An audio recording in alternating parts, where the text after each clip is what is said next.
Or in this video, I'll be showing you how to export a Rhino model like this into Substance Painter so we could texture it, get it, looking pretty nice, and then export that into Unreal Engine. One thing we need to do is we need to take this NURB geometry, these poly surfaces, and mesh them. And we want them to be quad meshes. You see how these are rectangles and squares? We want it to look something like this. And the reason being is if we don't do that, you can't really get a good baked output from Substance Painter. But let me go ahead and show you how you do that. So right now, if I was to go and mesh this, you'll notice that I get this option. I'll say okay, and you'll notice it triangulates. Okay, and it definitely duplicated. So yeah, there's a poly surface and here's the mesh. So we don't want to do that. We want a quad remesh. So if I type quad remesh, you want to do this one. Don't do quadrangulate mesh. That's not what we want. We want quad remesh. Now a window pops open and you have a target quad count. It's set to 2000 by default. We're going to want to move this up quite a bit, and I would leave everything as is. One thing you want to notice is if you don't click delete input objects, which you should do every time, you're going to get two surfaces. The input object is the object you selected, and then the output object is the mesh. So if I don't click this on and I just click OK, now I have two meshes. What's highlighted is the mesh that just got outputted, and the original one stays as it is. So I'm just going to copy this right here. This is my original, and this one I'm just going to end up deleting every input. One thing you want to do before I start remeshing all this is you want to break this down into pieces. Like you see each one of these components, I've broken them down, and there's going to be slight seam lines, but that's okay. One of the reasons is when you quad remesh, you're going to start losing resolution. So, you can increase the quad count, but after a while, if you increase it too much, it's just going to cause problems. Okay, so I Boolean union these together so they're not broken up anymore. And if I quad remesh, let's say at 2000 and I hit delete input, you'll notice it distorts quite a bit, right? You're getting some weird wonky lines. It's curving in weird ways, and it shouldn't look like this, okay? And it can look way, way, way worse than this. So one thing you want to do is if you split it up into these different pieces, well, I can quad remesh this, let's say at 2000, which is quite low, to be honest. It's distorting maybe at the same level, but I can go ahead and I can quad remesh this to, let's say 15,000, which is a decent amount. And you'll notice that you don't get the warping as much. You get some of the hard edges. Now you will get some distortion, but in Substance Painter it won't show up too much. But what's important is you get a division like this, okay? So if I come down here and I quad remesh this, let's change it to something low. Let's say I change it to 2000, okay? What you don't want to do is you don't have different subdivision counts. So like this is much less divided than this. There's certain degrees of it. There's no like one right answer here, but you try to like individually select these. Now, if you think that they're like all of these should be 15,000, then we'll set them all to 15,000. But rule of thumb is that you do each one individually. So I'm setting these all to 15,000, delete input object. And this takes some time, to be honest. There's no way of automating this from my understanding. But so this, this counts. Okay, this looks good. They're relatively consistent. You can see the grid is not perfect, but they're relatively the same size. So I go ahead and I try to make an assumption, should this be 15,000? Well, I'll just take a test, delete input. And if it's not as subdivided, that's okay. I can probably leave this as is, but I'm going to go ahead and bump it up slightly.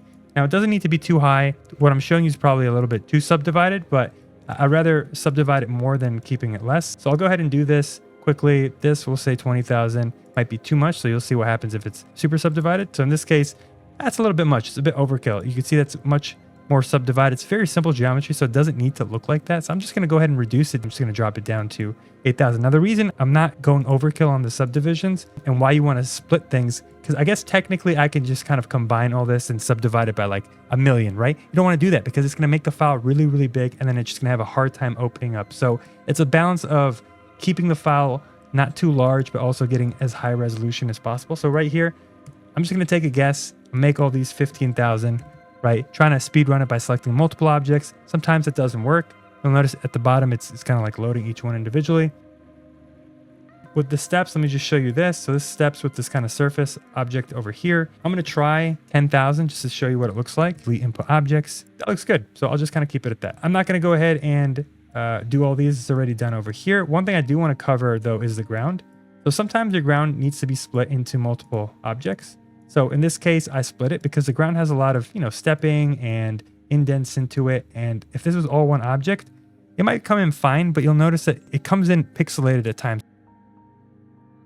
If you get anything that's warping like this, it should be fine, but I don't like the way that looks like, especially because it's supposed to be a step. And what I got was not a step. You can see it's like a weird slope. So that might require you to kind of just isolate this thing. Now, if I split this and I quad remesh this, and I'll try to like jump it up to 15,000 because this one seems like kind of a weird wonky thing. Let's see what happens. That's better, right? So maybe just splitting it helps. Sometimes it's a bit too much for it. So in this case, I'm going to quad remesh this and I'm drop this back down to like 20,000. That should be fine. So this just requires you to test. From my experience, something like this is not a big deal. Like that's totally fine. You're not going to even notice it. You're not going to be zooming in. You'll notice that the texture, once we bring it in, will be a little bit pixelated, and that's fine. Now, the next step would be to materialize these things so they can come into Substance Painter. And what you need to do is you need to separate things that you want to be different material sets as different materials in Rhino. So different sets in Substance Painter, things that you want to be separate materials, should be separate materials in Rhino, not separate layers. It will not read the layers. It's only going to read the materials that come in. For example, if I have a new layer, you need to come in and select this material, and it doesn't matter what it is. You can pick anything you want in terms of like custom material. I would name it what I want it to show up in Substance Painter. So I'll call this, M5 or something, okay, for material 5. You might designate the color so you can differentiate them like I did. These are all different colors, but you need to assign stuff to materials and not layers. If I had 3 different layers and all the same materials, they're going to come in as the same material layer in Substance Painter, and I'll explain that later. I've already assigned my materials here, okay? And one thing I should point out is that the grounds are 2 different materials in Rhino, but they're going to be the same material I want them to be the same material design-wise in Substance Painter. The reason I'm splitting it apart is I've noticed sometimes if I have like 4 components that are the same material, that they come out more pixelated. And so by separating them into different material texture sets, it helps increase the resolution. Okay, and that'll make more sense when we go into Substance Painter. So let's go ahead and jump to Substance Painter. The first thing we need to do is select all the meshes. You'll notice I'll select these. It says 23 meshes, and I'll file export selected. And you need to, or it's recommended to, save it as a motionbuilder.fbx file. Okay, so I'm going to do that. I'll name this T3 for test 3, do save, and then I'll get these options right here. Okay, and if you get anything that pops up that says a mesh count, like it's as if it wants to mesh your object, that means you're probably selecting something that's not a mesh. If you're selecting all meshes and only meshes, you're only going to jump to this window next. If you get anything else, then you're probably selecting a poly surface, and you don't want to do that because you might have 2 surfaces on top of each other, which might create some problems. Okay, so this looks all fine, and if it comes upside down in Substance Painter, you might just have to move map Rhino Z to FBXY, but this should work well. But again, if your thing comes the wrong direction, you might just have to click this. All right, so once you're in Substance Painter, you want to go up to File, you want to go to New. You can select your template. This won't be the default because we're going to Unreal Engine. I just select Unreal Engine 4 starter assets. I think that's just the best way to do it. That way, when you export, this is already preset for you. You can always increase the document resolution. I'm going to keep it at 2048. You can always increase it, but I like to start here. I'm going to click select. I'm going to select the file. My file was t3.fbx, so go ahead and click open. What's important is you want to keep auto unwrap. We are not unwrapping it in Rhino, and I don't suggest doing that, especially if you're kind of like a beginner or don't have a lot of time on your hands, because unwrapping is a pain in the butt, especially the object I showed you. It just take a lot of time. I think the auto unwrapping works well. It's got its downsides. It's got a lot of downsides, but it is something, if you're not a 3D artist, you probably just want to rely on this. If you're kind of like an architect or designer, there's probably no need for you to kind of take the extra step because you're not looking for the highest fidelity. You're trying to get an image out there as a prototype. So I'm just going to go ahead and click OK. Now you're just going to wait. This might take quite a bit of time depending on how large your file is. This one should be fine. Again, it also depends on your computer processing. Eventually it opens up like this, okay, and you get something that looks fine. The geometry looks totally okay.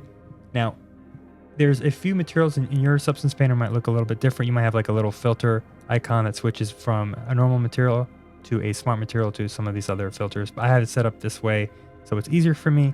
Now, if I drag over a layer, let's just call it concrete right here, and I throw it on this object, you'll notice that, it's fine. It's whatever. It's not picking up any of the edges. It has no edge information. And this looks kind of bland. It looks really fake and very flat. You'll notice that there's texture sets here. These are the materials that we outputted.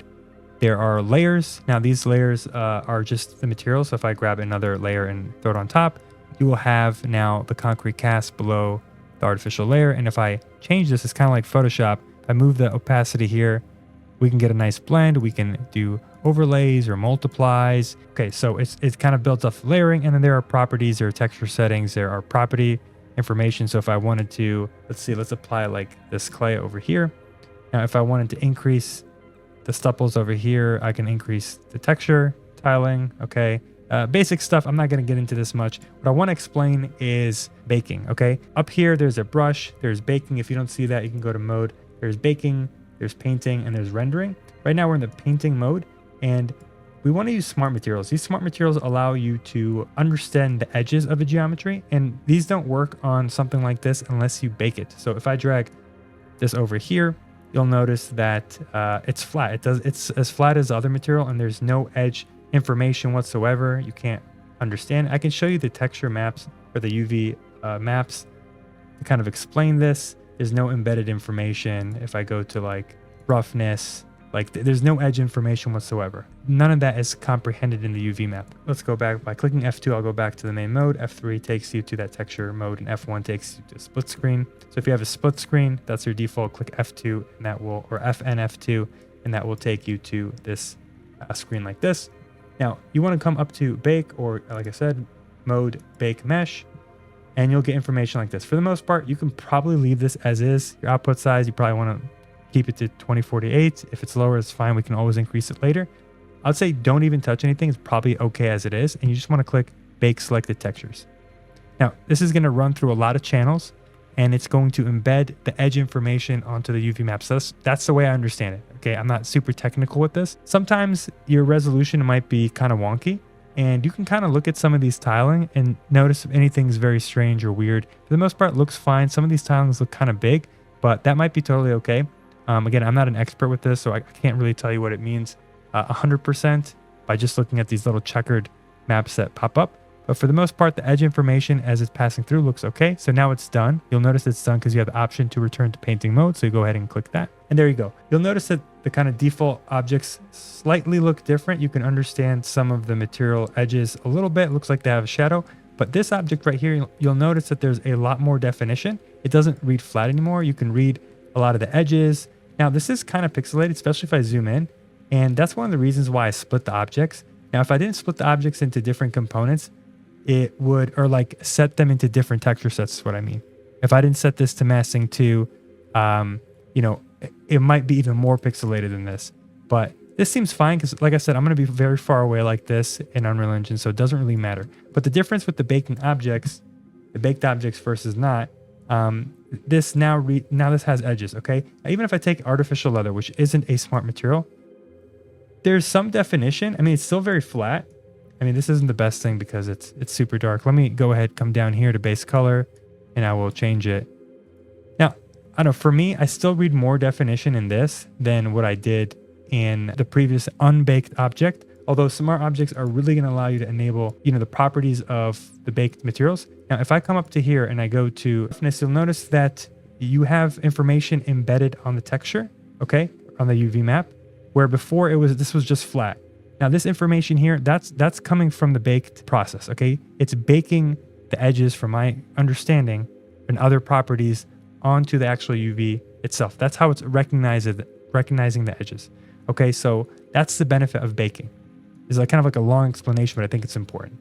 Okay, so when you look at the material like this, you'll notice that this, again, looks very different than the flattened, unbaked version where you're reading a lot of the highlights, you're reading a lot of the edges. Now this is embedded onto the UV maps. Again, that's the way I understand it. That's kind of the basis of it. And from here, I like to use this bronze armor as a kind of test. I just apply it onto everything and I look around and see, is the edge detailing looking right? Go ahead and apply it onto everything. And what I do is I just kind of like move around the file and see, does this look okay? Does the resolution look fine? Is there anything that looks super blurry? All of this looks fine. Nothing looks very strange. Nothing looks extremely pixelated. Again, from a distance, it looks fine. If you zoom in, yes, of course, there's pixelization and you can work on making that better and better. But for prototyping out visualization, this is totally fine. And again, I always use this bronze armor because it has a lot of dirt information and it has a lot of edge information. And that's the kind of information I want to know as a basis. Is my mesh subdivided enough? Is it stretching? Is it warping?